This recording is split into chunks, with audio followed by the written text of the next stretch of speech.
former #1 overall picks on the edge, with Myles Garrett already at a Pro Bowl level. The Browns' other first overall pick, Baker Mayfield, now has 9 first-round picks as teammates around him.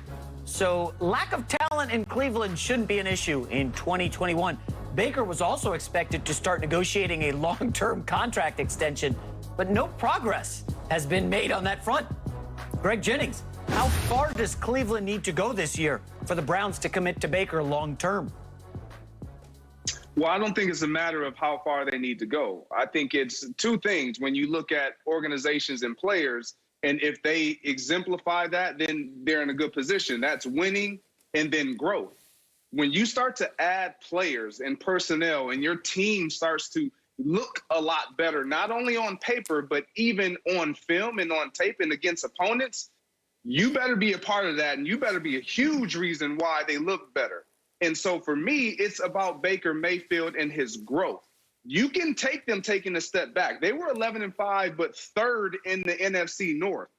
In the AFC North. So when you look at that, they have the potential to go the opposite way because teams can still be better than them. However, Baker doesn't have that grace. He can't go the opposite way. He has to continue to get better. Yeah. And when we think about what Baker Mayfield did, which was really good, but is it of standard when you talk about elite quarterbacks in the National Football League? No. He threw for 3,500 passing yards. He threw for 26 touchdowns and a career best 8 interceptions, which was his low. So he's thrown for more passing yards in his career. He's thrown for more touchdowns in his career. So he has to make a better jump, a bigger jump.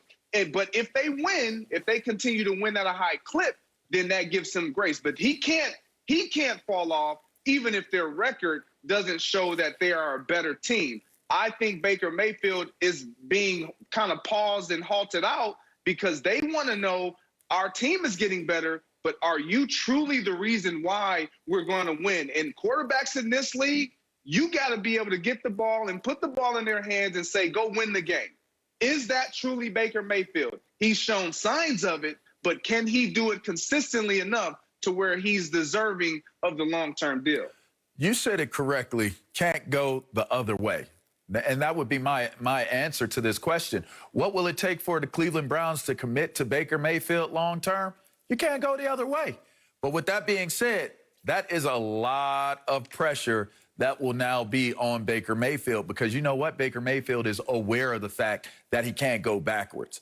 Baker Mayfield is aware that the spotlight has been on him from day one coming into the National Football League. Baker Mayfield knows that for some strange reason, people love to criticize and really, well, dangerously close to overly critiquing him.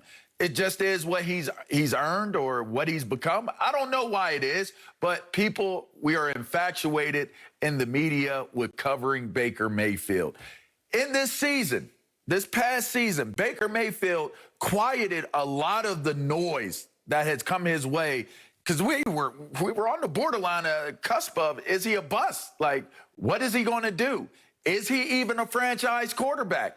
I don't think that we knew the definitive answer until this season. And then you really had to take a good look at him and say, okay, he did get a ton of help from the running game. The running game did help him to take launch for his career this season.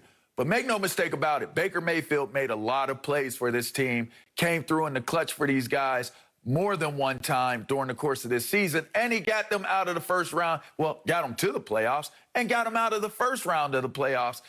He's got to get out of the first round of the playoffs. He's at least got to get to the second round of the playoffs, in my humble estimation. So I do attribute it to the success record-wise because, to me, I think he had a ton of assistance getting to where he got to this past year.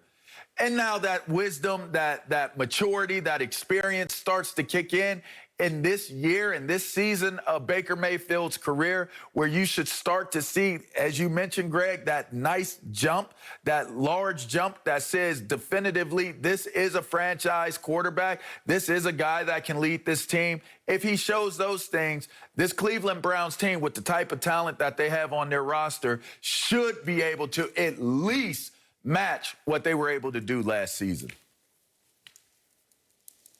Yeah, look, you guys are right in that he can't go backwards. And yeah, backwards theoretically would be losing in that first round. But I think they just need to make the playoffs. And there are a lot of factors that could come into play in that regard that have nothing to do with Baker. So I'm really looking at his individual play. All right, last year, I remember saying when OBJ got hurt, Odell Beckham Jr., I said I think Baker will be better without OBJ. Not that OBJ wasn't a great individual player, but his celebrity, his presence, the fact that Baker seemed to look up to him, I think that had Baker looking for him when he shouldn't have been. He should have been just trying to make the right play, and he was looking for OBJ in my view. And sure enough, he was much better without Odell Beckham Jr. So what I want to see now is this year, Baker, when we've got OBJ, show me you're the leader that we need in this locker room. Show me that this is your team now from a leadership standpoint as the quarterback, and that you're not going to be somewhat intimidated by an OBJ, and you're still going to throw the ball to the open receiver, whether it's Landry, OBJ, or whoever. That, if I see that from him, that'll be huge. And then manage the game. He managed, I mean, he threw for a lot of touchdowns without OBJ too, but he also managed it in that he didn't throw the interceptions, didn't make the mistakes. Do that, because we are going to be a run-heavy team.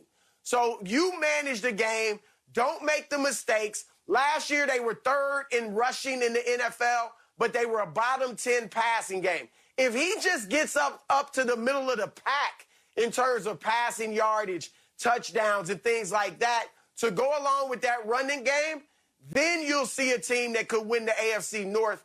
And I'm not going to, look, if they get to the playoffs and lose in the first round, I'm not necessarily holding that against Baker.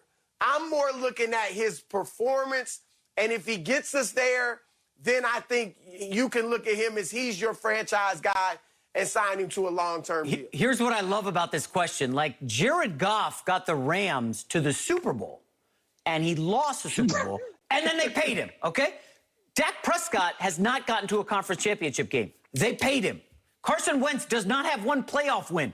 They paid him, and now Wentz is gone. Goff is gone. Like, Jimmy Garoppolo got to the Super Bowl, and now the 49ers are moving on. So this idea that Baker has to get to some arbitrary round in the playoffs, I love this question from the producers, because it's like, well, what if Baker puts up ridiculously good numbers, the defense stinks, because, by the way, guys, Jadeveon Clowney, fourth team in 4 years, like, I know he was a #1 pick, but the injuries have caught up with him. Like, what if the Browns defense lets down Baker? Do we not pay him? Lamar Jackson has an MVP award and can't really get to the conference championship game. Do we not pay him? Like, it's very difficult to quantify who's worth what.